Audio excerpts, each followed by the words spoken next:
கண்ணியமிக்க அல்லாஹ்வின் நல்லடியார்களே, எல்லாம் வல்ல ரப்புல் ஆலமீன் அல்லாஹ் ஜல்ல ஷானஹு தஆலா நாம் தொழுத இந்த சுபஹனுடைய தொழுகையை நம்மிடத்திலிருந்து பரிபூர்ணமாக கபூல் செய்வானாக. நாம் தொழுத இந்த சுபு தொழுகையின் பரக்கத்தால் இன்றைய தினம் மீதம் இருக்கக்கூடிய 4 வேளை ஃபர்லான தொழுகைகளை இமாம் ஜமாஅத்தோடு உடல் ஆரோக்கியத்தோடு ஆஃபியத்தோடு மன நிம்மதியோடு நின்று தொழுகக்கூடிய நசீபை நம் அனைவருக்கும் தந்து நல்லருள் புரிவானா. துவங்கியிருக்கக்கூடிய இந்த துல்ஹஜ் மாதத்திலே நாம் எல்லா விதமான நல்லமல்களையும் நிரப்பமாய் செய்யக்கூடிய நல்ல நசீபை அல்லாஹு ஜல்ல ஷானஹு தஆலா நம் அனைவருக்கும் தந்து நல்லருள் புரிவானா. எதிர்வரக்கூடிய காலங்களில் இந்த மாதங்களில் நாம் அதிகமாக இறைவனின் பாதையில் ஹஜ் செய்யக்கூடிய உம்ரா செய்யக்கூடிய நல்ல நசீபை தௌஃபீக்கை அல்லாஹு ஜல்ல ஷானஹு தஆலா நமக்கும் நமது வாரிசுகளுக்கும் நசீபாக்கி தந்திருள்வானாக. ஆமீன் ஆமீன் யா ரப்பல் ஆலமீன். கண்ணியமிக்க அல்லாஹ்வின் நல்லடியார்களே, துல்ஹஜ் மாதத்தினுடைய முதல் நாள் முதல் பிறை இன்று ஆரம்பமாக இருக்கிறது. நேற்றைய தினம் பிறை பார்க்கப்பட்டு துல்ஹஜ் மாதம் இன்று ஆரம்பமாக இருக்கக்கூடிய இந்த நிலையில் துல்ஹஜ் மாதத்தை பற்றி மார்க்கம் சொல்லக்கூடிய மார்க்கத்தில் துல்ஹஜ் மாதத்தினுடைய முக்கியத்துவத்தை பற்றி நாம் யோசிக்க கடமைப்பட்டிருக்கிறோம். இறைவனால் புனிதமான மாதம் என்று அடையாளப்படுத்தப்பட்டிருக்கக்கூடிய 4 மாதங்களில் தொடர்ச்சியான 3 மாதத்தில் 2வது மாதத்தில் நாம் இருக்கிறோம். அல்லாஹ் குர்ஆனில் சொல்லும் பொழுது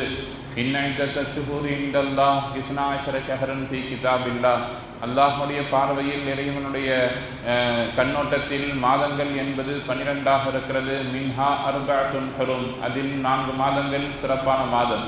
என்ன 4 மாதம்? துல்காதா, துல்ஹிஜ்ஜா, முஹர்ரம், ரஜப். இந்த 4 மாதங்கள் இறைவனுடைய கண்ணோட்டத்தில் அல்லாஹ் சொல்லித்தரக்கூடிய புனிதமான 4 மாதங்கள்.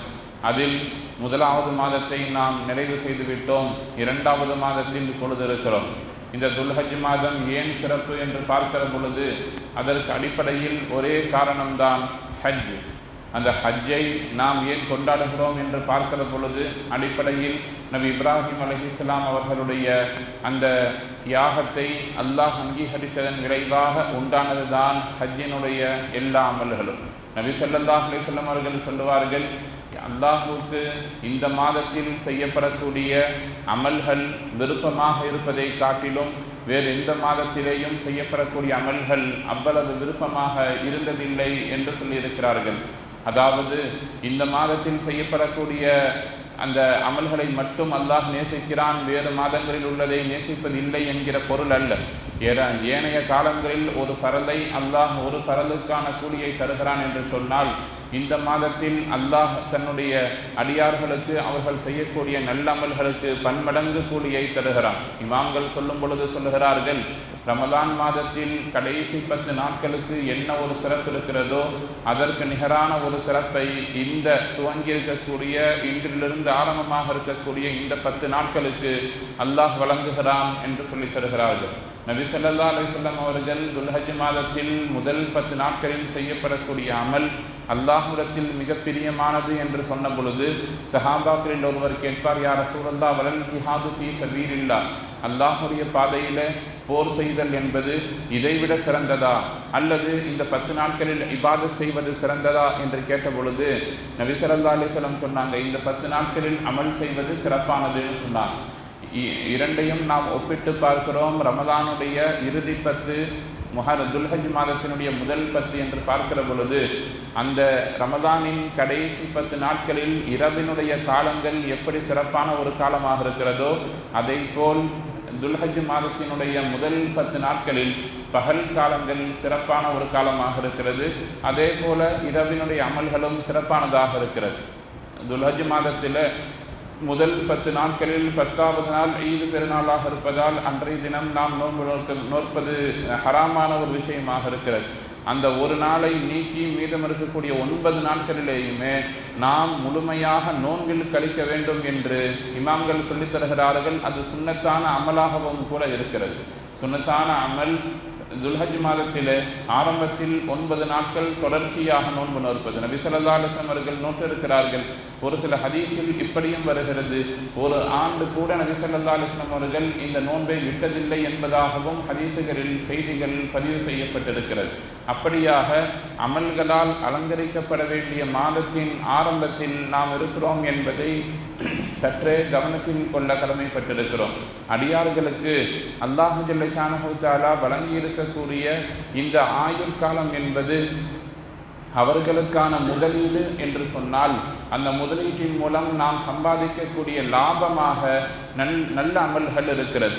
இந்த ஆயுளை பயன்படுத்தி நாம் நல்ல அமல்களை சம்பாதிப்பதற்கு கோட்டை விட்டுவிட்டோம் என்று சொன்னால், நல்லமல்களை சம்பாதிக்கவில்லை என்று சொன்னால், நம்முடைய கணக்கில் எந்த விதமான அமல்களும் இல்லாமல் இறைவனை சென்று சந்திக்கிற பொழுது அது நமக்கு கை சேதத்தை தான் கொடுக்கும் என்பதை சற்றே கவலையோடு நாம் கவனத்தில் கொள்ள கடமைப்பட்டிருக்கிறோம்.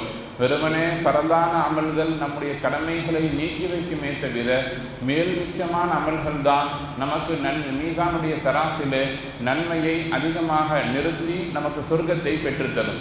நாம் என்னதான் இறைவனுடைய பொருத்தத்தை கொண்டு சொர்க்கம் செல்லலாம் என்கிற ஹதீஸை எல்லா நபர்களும் கேள்விப்பட்டிருந்தாலும் கூட இது ஒரு பொதுவான கண்ணோட்டம் கிடையாது.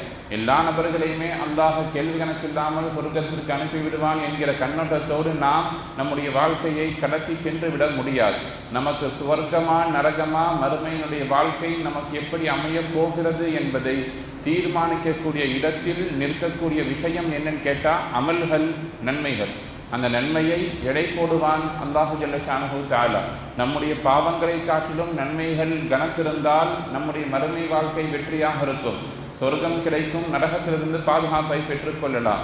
ஒருவேளை நம்முடைய நல்ல அமல்களை காட்டிலும் பாவங்கள் மிகுந்திருந்தால் நிச்சயம் நாம் நம்முடைய வாழ்க்கையை, மறுமையினுடைய வாழ்க்கையை கை சேதத்தில் தான் அமைத்துக் கொள்ள முடியும் என்பதில் எந்த சந்தேகமும் இல்லை. எனவேதான் மனிதன் வாழக்கூடிய காலகட்டத்தில் நல்லமல்களை சம்பாதித்துக் கொள்வதில் மிகவும் முக்கியத்துவம் கொடுக்க வேண்டும். எதுவெல்லாம் நல்லமல் என்று சொல்லப்பட்டிருக்கிறதோ எல்லா விஷயத்தையும் செய்ய வேண்டும். குறிப்பாக இந்த துல்ஹஜ் மாதத்தினுடைய முதல் 10 நாட்கள் இஸ்லாத்தின் கடமைகள் அனைத்தையுமே ஒரு சேர ஒரு முஃமின் ஒரு காலத்தில் செய்ய முடியும் என்று சொன்னால் அது துல்ஹஜ் மாதத்தில் மட்டும்தான், முதல் 10 நாட்களில் மட்டும்தான் செய்ய முடியும். நோன்பு நோக்கலாம், தொழுகலாம், ஜக்காத்து கொடுக்கலாம், சதகா செய்யலாம், தான தர்மங்கள் செய்யலாம், இறைவனுடைய பாதையில் குர்பானை கொடுக்கலாம், ஹஜ்ஜை செய்யலாம். இப்படி எல்லா அமல்களையும் ஒரு சேர செய்வதற்கான வாய்ப்பை தரக்கூடிய மாதத்தில் நாம் இருக்கிறோம் என்பதை கவனத்தில் கொள்ளணும். ரமதானுடைய காலத்தில் நாம் நோன்பு நோக்கலாம், ஜக்காத்து கொடுக்கலாம், தொழுகலாம், இபாதத் செய்யலாம், ஹஜ்ஜை செய்ய முடியாது. அதே நேரத்தில் குர்பானை கொடுத்தால் அது குர்பானியினுடைய அமலாக ஆகாது. ஆனால் துல்ஹஜ் மாதத்தில் இஸ்லாத்தின் எல்லா கடமைகளும் ஒரு சேர இங்கே வருகிறது என்பதை நாம் கவனத்தில் கொள்ள வேண்டும். இது துல்ஹஜ் மாதம் என்று நாம் சொல்லுவதை காட்டிலும் நபி இப்ராஹிம் அலைஹிஸ்ஸலாம் அவர்களுடைய மாதம் என்று சொன்னால் இது ஒரு தவறான கண்ணோட்டமாக இருக்காது. காரணம், இந்த மாதத்தில் செய்யப்படக்கூடிய எல்லா அமல்களுமே இப்ராஹிம் அலைஹிஸ்ஸலாம் அவர்களை நினைவு கூறக்கூடிய, அவர்களுடைய தியாகத்தை கபூல் செய்யக்கூடிய அமலாகத்தான் இருக்கிறது. ஹஜ்ஜினுடைய அமல்கள் நபி இப்ராஹிம் அலைஹிஸ்ஸலாம் அவருடைய குடும்பத்தின் தியாகத்தை அல்லாஹ் ஏற்றுக்கொண்டதன் விளைவாக கிடைத்த ஒரு அமல். குர்பான், நாம் அறுக்கக்கூடிய உலஹியா இப்ராஹிம் அலைஹிஸ்ஸலாம் அவர்களுடைய புறத்திலிருந்து வந்த ஒரு அமல். அது அல்லாத மற்ற எல்லா விஷயங்களும் அடிப்படையில் நம்முடைய ஈமான், நம்முடைய இஸ்லாம், இது எல்லாமே இப்ராஹிம் அலைஹிஸ்ஸலாம் அவர்களுடைய வழித்தோன்றலில் வந்தது என்பதை நாம் கவனத்தில் கொண்டாக வேண்டும். மில்லத் அபீக்கும் இப்ராஹிம் வஹுவ சம்மாக்குமுல் முஸ்லிமீன மின் கபல் என்று அல்லாஹ் குர்ஆன்ல சொல்றார். நீங்கள் எந்த மார்க்கத்தில் இருக்கிறீர்கள் என்று கேட்கிற பொழுது நபி ஸல்லல்லாஹு அலைஹி வஸல்லம் அவர்கள் மிக சந்தோஷமாக சொல்வார்கள், மில்லத் அபீக்கும் இப்ராஹிம், உங்களுடைய தந்தை ஹஜ்ரத் இப்ராஹிம் அலைஹிஸ்ஸலாமுடைய மார்க்கத்திலிருந்து வருகிறோம், அவர்களுடைய மார்க்கத்தை நாம் பின்பற்றுகிறோம் என்று நபி ஸல்லல்லாஹு அலைஹி வஸல்லம் எல்லா இடத்திலேயுமே இப்ராஹிம் அலைஹிஸ்ஸலாம் அவர்களை முற்படுத்தி இருக்கிறார்கள். நாம் வைக்கக்கூடிய தாடியாக இருந்தாலும், நாம் கருப்பாக்கி மை பூசி கருப்பாக்கி கொள்ளக்கூடாத நரைமுடியாகட்டும், நாம் செய்யக்கூடிய ஹத்னாக்களாகட்டும், நகம் வெட்டுவதிலிருந்து நாம் செய்யக்கூடிய பெரும்பான்மையான அமல்கள் எல்லா இடத்திலேயும் இப்ராஹிம் அலைஹிஸ்ஸலாமுடைய தியாகத்தையும் அவருடைய வாழ்க்கையையும் பிரதிபலித்துக் கொண்டிருக்கிறது என்பதை கவனத்தில் கொள்ள வேண்டும். எனவே ரமலானுடைய காலம் அடியார்களால் எப்படி நல்ல அமல்களுக்கு முக்கியத்துவம் கொடுக்கப்படுகிறதோ, கவனமாக பிசரில்லாமல் நாம் தொழுகையில் பேணுதலாக மற்ற நன்மையான காரியங்களில் கவனமாக இருக்கிறோமோ அதே போல் இந்த துல்ஹஜ் மாதத்தினுடைய முதல் 10 நாட்களையும் கவனத்தோடு கழிக்க வேண்டும். மிக குறிப்பாக நல்லமல்கள் செய்வதிலே அதிகம் கவனம் செலுத்த வேண்டும். அப்படி நாம் சம்பாதிக்கக்கூடிய நல்லமல்கள் தான் நாளை நமக்கு சொர்க்கத்தை பெற்றுத்தரும் என்பதை கவனத்தில் கொண்டு இறைவனால் நல்லமல்கள் என்று எவையெல்லாம் எடுத்து காட்டப்பட்டிருக்கிறதோ அந்த நல்ல அமல்களை செய்து இறைவனின் நெருக்கத்தை பொருத்தத்தை பெற்று வாழக்கூடிய நல்லடியார்களாக அல்லாஹு ஜல்ல ஷானஹு தஆலா நம் அனைவரையும் ஆக்கி நல்லருள் புரிவானாக. வாஹிரு தஅவானா அல்ஹம்துலில்லாஹி ரப்பில் ஆலமீன். சுப்ஹானல்லாஹி வபிஹம்திஹி சுப்ஹானக்கல்லாஹும்ம வபிஹம்திக